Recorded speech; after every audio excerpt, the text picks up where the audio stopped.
Ang gandang morning mga kaibon. Ha? Sabi ko kahapon, magsisimula tayo ngayon dun sa pasabog na tip para sa industriya. Lalo na sa mga baguhan.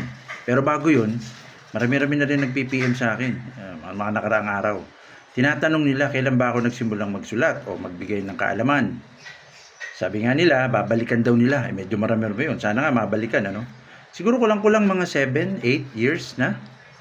Tapos yung first 2 years na pagsusulat ko sa iba't ibang mga group, lalo na sa mga international groups, actually ang ginagamit kong language is English. So tuloy-tuloy yun, puro English. Kaya yung mga nagbabasa namang mga Pinoy, natutuwa rin. Kaya lang, hindi nila naisip na, kumbaga wala silang idea kung sino ko, kung ano ko.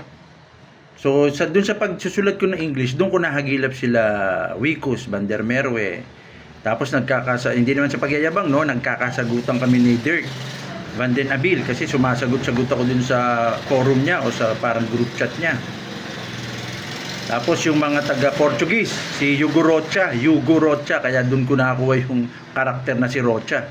'Di ba? Kung hindi pa nakakaalam, ako yung nagsusulat nung Bino Rocha Kaplog ng mga kwentong barbero, yung huntahan ng tatlong itlog na yun.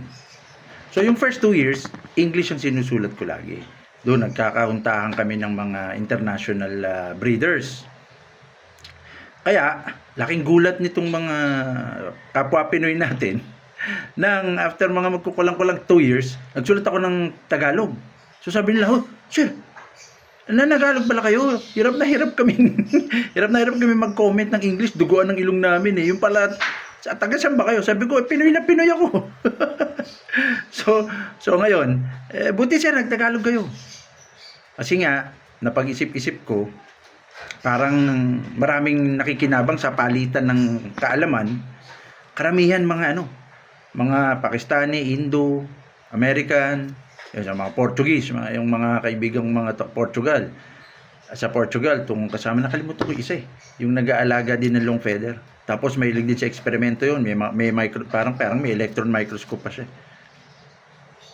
So yun, nung nalaman kong mas mahalaga yatang makatulong sa industriya, puro Tagalog ng sinulat ko simula noon. Kasi nga, sabi ko, teka, kung dapat merong matutunan ng mas marami, dapat mga Pinoy din na tulad ko.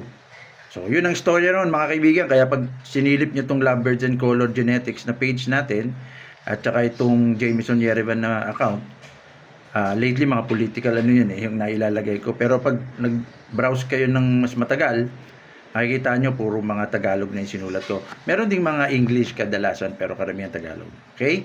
So ngayon, balik tayo dun sa sa sinabi kong medyo tip na medyo panalo sa industriya, lalo na sa mga baguhan. Ano yung napag-usapan natin nga kahapon?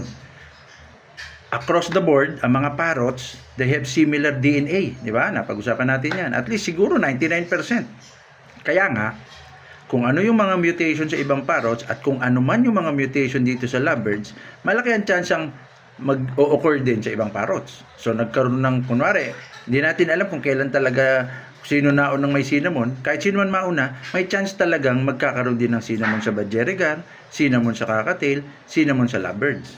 Diba? So ngayon, hindi natin kailangang isipin, sinasummarize ko lang yung kahapon na, nailipat si Opaline dito sa Fisher from Rosicolis. Nailipat yung Aqua sa Fisher from Alps 1. Yung Aqua sa Alps 1 nailipat dito sa Fisher. Sa Alps 2 naman. Hindi ko sigurado kung nangyayari yun, no? So wala pa tayong conclusion. Pero sinasabi ko lang, hindi na kailangan gawin yun. Susulpot at susulpot. Yun ang mga nangyari. Kaya nga may Lutino sa Cockatiel, may Lutino sa Budgerigar, may Lutino sa Indian Ringneck, may Lutino din dito sa sa lovebirds natin. So ano yung kinalaman ngayon yung sinasabi kong tip na medyo makikinabang ng gusto ng industriya, lalong-lalo ng mga baguhan? Ito po, makwento ko. Ito yung siguro mga mag-iisang taon pa lang kasi almost 25 years na ako nag-aalaga ng lovebirds eh. Pero tigil ako ng 3 taon, 2 taon, 5 taon. Tapos hataw uli ako. So lately, nung huli kong pag-aalaga, bago yun bago mag-pandemic, siguro kulang mga 8 to 10 years na yata. Nakahagilap ako ng again, may kinalaman to dun sa parehong similar DNA ng mga parrots. Sa mga posting sa FB, may nag-post. Kung di ako nagkakamali, pero sorry, nakalimutan ko na talaga yung pangalan niya. Hirap ng balikan. Pero kung di ako nagkakamali, parang taga Northside, either Pampanga o Bulacan. Meron siyang green na pinost. Sabi ko, sa malayo, sabi ko parang medyo may kamahalan yung 10,000 sa green. Hindi naman siya pure green. Kung pure green, alam ko baka mas mahal pa. Pero singin ko, pure green kaya to. Hindi naman nilagay sa post na pure green. Pero 10,000 yata. Ewan ko kung tama ba ang recollection ko. Tagal na kasi, mga 8-9 years ago. Parang kulang. Sabi ko, ito, medyo may kamahalan ah. Pero pagsipat ko, dahil parang 5 o 6 yung pictures niya, wait, kaya siguro mahal ah. Teka. Ano to? Yun, mga kaibon. Napansin ko yung buntot. Yung buntot niya, alam niyo naman yung buntot ng normal green, di ba? Yung sinasabi nating wild type. Alam niyo kung ano kulay, no? Pero itong buntot nito, dilaw. As in, dilaw. Meron pa siyang isang picture na medyo nakabuka yung buntot. Dilaw talaga lahat. Sa mga baguhan, syempre, baka hindi nyo kagad napansin. Pero kung particular kayo, dapat ang kinakabisado nyo, lalo na kung baguhan pa kayo, kung ano yung kabuuang kulay ng wild type green. Dapat kabisado nyo yun. So kung kabisado nyo na, hindi dapat dilaw ang buntot. Diba? Pero dilaw yun. Sabi ko, kaya pala, hindi naman inakay, mga 3 months siguro yun, kulang 3 to 4 months. Kaya pala binibenta ng 10,000 So, PM kagad ako sa kanya. Buti na lang, marang mga 1 oras pa lang siya nagpo-post. Naghagel kagad ako, no? Tawaran. Sabi ko, baka pwede namang makuha ng 6. Medyo mababa pa. Bandang uli, 8. Ganyan. Naging 7. Pumayag sa 7. Sinunggaban ko kagad. Nakipagkita kagad ako sa monumento kasi hindi ko nga maalala kung Pampanga, Bulacan siya. So, biyahe din siya. Palitan na. Excited ako. Dilaw eh. Sabi ko, kakaiba to ah. So ngayon, anong kinalaman nun? Dun sa similar na DNA, mga genes na nagko-control ng kulay sa mga parrot. Diba? Yun yung kahapon nating topic. Ito po, mga kaibon, sa mga nag-aalaga ng Indian ringneck, sigurado ang bilis nilang mag-gets to.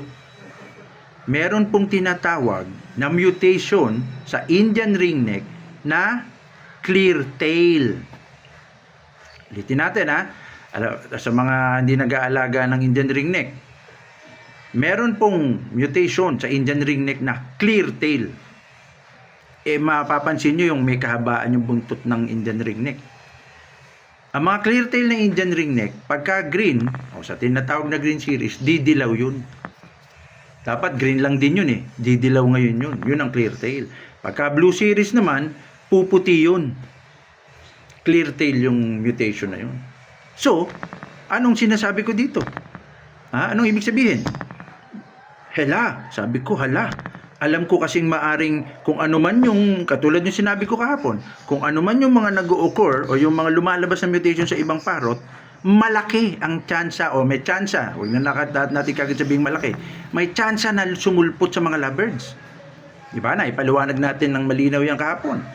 So pasok agad sa utak ko. Kasi may kaalaman eh.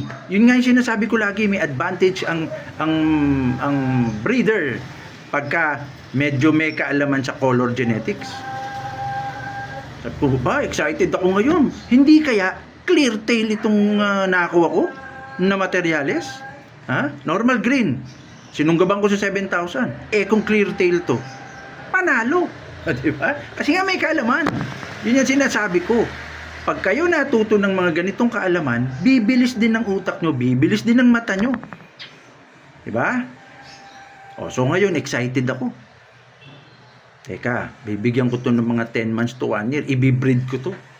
Alam mo yung halos araw-araw sinisilip mo sa sa ibunan mo. Yun na yung parang baka maging clear tail talaga to. Excited eh.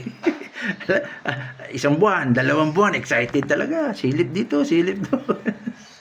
Pagpasok ng mga 6 to 7 months, teka, parang nag-iiba. Siyempre, naglulugo na nagmomolt na parang dahan-dahang nag-green yata yung nasa dulong balahibo ng buntot Ayun na.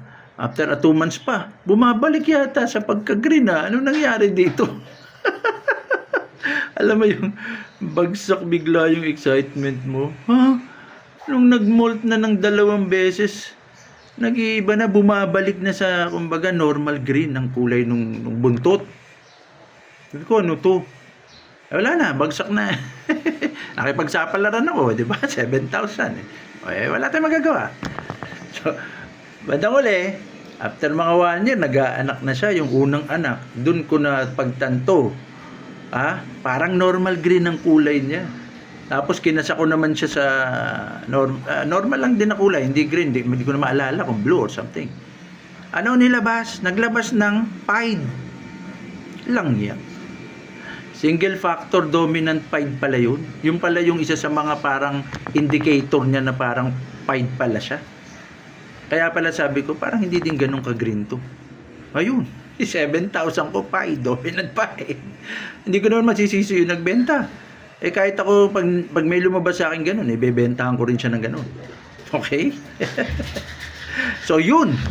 Mga kaibon. Yun ang sinasabi ko, na pag may kaalaman ka, na naman yung makulit kong aso, pag may kaalaman ka, bibilis ang mata mo. Pag may nakita kang, teka, hindi naman ganito dapat ang kulay ng buntot hindi naman dapat ganito ang kulay ng, kasi kabisado mo yung base color yung tinatawag na wild type mabilis ngayon ng mata mo. Yan ang dapat na kumbaga skill at talent or attitude ng mga baguhan para sa buong industriya. Kasi malay ba natin, may mga nabebenta pala tayo na kala natin wala lang, kasi nga medyo hindi pa trained yung mata natin, hindi trained kumbaga, at kulang tayo ng kaalaman sa color genetics. Mabebenta lang natin, baka iba mapunta pa sa pet shop, saklap. Pagdating sa pet shop siyempre baka may hindi na quarantine, nang hina nung nabili, namatay. Hindi natin malaman, sayang, di ba? Pero kung mabilis sa mata natin, may kaalaman tayo sa color genetics, baka swakto pala kung naging clear tail yun. Yun ang sinasabi ko. Pag may kaalaman, trained ang mata, hindi lang Pinoy breeder ang makikinabang. Maaring ang buong industriya. Diba? Ayan yung sinasabi nating magtiyaga lamang sa kaalaman. Tiyagain natin, maging curious tayo. Ngayon, bakit ang mga taga-ibang bansa, sasabihin ko pa bang mga taga-Indonesia or something, ayoko sana magsalita kasi actually ganito, no? May mga nag-PM pala sa akin, sir. Sabi nila, sir, mga taga-ibang bansa. Bakit daw hindi ako mag-English uli sa vlog na to para madali nilang maintindihan? O kaya, maglagay daw ako ng subtitle. Sabi ko sa sarili ko, tama na kasi di hamak na medyo bumabagsak na industriya ng Pilipinas sa pag-iibon. At ang ibang bansa naman, humahataw. Kasi sila siniseryoso nilang color genetics siguro, 3 or 5 years ago, ang Indonesia, inimbitahan pa nila si Dirk Van den Abil ng ilang araw o 1 linggo. Nag-seminar sa iba't ibang grupo. Ganun nila siniseryoso ang color genetics. So ano nangyari? Natuto sila. Nung natuto, bibilis ng mata. Diba? Saan nanggagaling ngayon yung mga inukuha nating kumbaga mga mamahaling mutation? Saan nanggagaling? Kasi sineryoso nila ang color genetics. Mga kaibon, hindi naman sa pagmamalaki or what. Medyo madali sa akin ang pagbibreed. Ibig sabihin kung paano mag-alaga, kung paano magparami, parang normal, madali sa akin. Ang alam ko may kahirapan ng color genetics, kaya dun ako nag-concentrate, dun ako nag-focus. Sana yung mga baguhan magtiyaga din. Medyo mahirap po talaga kasi technical terms tas walang translation sa Tagalog. Pero andito ako, gagabayan ko po kayo kung ano yung pinaghirapan kong hirap sa mga librong to. Medyo pipilitin natin na iparating sa inyo itong mga kaalaman na to na hindi kayo masyadong mahirapan. Kaya Tagalog ko sinasabi at lagi kong iniisip anong level na ba ng kaalaman ng kausap ko ngayon. Kailangan ba medyo mataas ka agad? Siguro hindi, dahil karamihan baguhan. So parang kumbaga level 1, para ka naglalaro ng PS5. Level 1, level 2 muna tayo. Dahan-dahan tayong aabot sa level 5. So sabayan nyo lang ako. Ha? At ngayon, pwede kayo mag-post, mag-comment. Sir, may napansin akong ganito. Hindi kaya ito kakaibang mutation? Magtulungan tayo. Maraming nag-PPM sa akin yan. Actually, yung cinnamon, si Randy Edjan, ang matyaga sa akin noon. Si Randy Edjan, naalala ko. Send yan. Sabi ko, may possibility talagang cinnamon yan. Sa Fisher. Sabi ko, kailangan mo ng pure green. Yun, balik na naman tayo sa pure green. Kumahaba, pero sana sundan nyo ako kasi napakahalaga nito. 15 minutes na eh. Sabi ko sa kanya, hindi pa tayo sure kung ano yan kasi baka combination niya ng iba't ibang mutation. Yun ang may sinabi ko, di ba? Kasi ang cinnamon, single mutation lang eh. Pero may possibility magkulay cinnamon yan kung nag-combine ka ng iba't ibang mutation. Ha? So sabi ko, paano natin malalaman? Kuha ka ng pure green. As much as possible pure green kasi parang hindi ganun kadaling humanap ng pure green eh. May kamahalan na rin. So as much as possible pure green. Doon mo ikakasa yun. Kasi pag pure green, walang ibang karga, papasok agad o kung hindi, masasala. Lahat ng kargang recessive nung ibon na yon na inaakala nyong bagong mutation, pag binangga nyo sa pure green, yung mga recessive hindi lalabas sa mga anak. Okay? Ngayon, pag may lumabas na mutation dun sa mga anak, ibig sabihin dominant yung karga nung binangga nyo sa pure green. Di ba ang bilis? Malamang ganyan ginagawa ng mga Indo. Natuto na yan sigurado sa iba't iba, lalo na kay Dirk. Sigurado yan. Kaya lagi kong sinasabi, ito na naman tayo. Sa mga artikulo ko tsaka sa YouTube, ilang taong ko na, kung may 10 taong ko na sinasabi, napakahalaga ng pure green.